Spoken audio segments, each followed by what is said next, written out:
Well, I told my wife I was pretty amazed. A husband, a dad, a veteran. I was in the Army National Guard, a total of 16 years. And his ink, well, it starts telling his story. That's for the time I was in Iraq. The skull and the boots, the empty boots.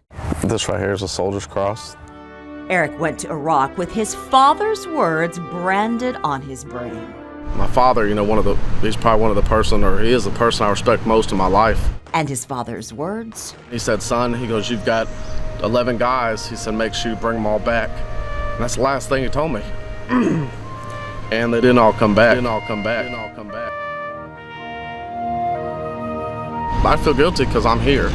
Survivor's guilt and the nightmares. I've woke up numerous times hitting my wife or just hitting, you know, obviously she's laying there, or just in cold sweat. I can't tell you how many times we've had to change the sheets because it's like just a puddle of water. But when the doctors told him you have PTSD.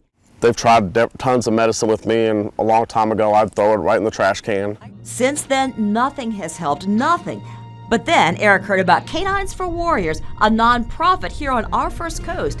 They match custom-trained service dogs to warriors with PTSD. And that takes us back to the chair. Now, Erick is here talking with me about tough stuff, and his dog Gumbo, under strict command. Stay.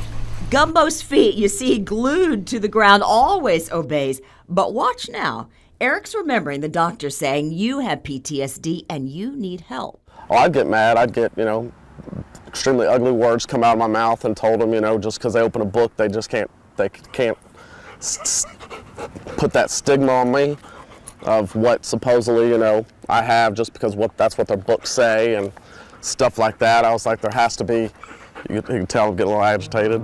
Gumbo senses Erick's upset even before Erick realizes it. Amazing instinct and the power to stop panic attacks and tackle PTSD. You feel more optimistic? Oh, yes, ma'am. Yes, ma'am, a lot more optimistic. It is hope, a new hope, and that's critical when you consider this from the VA.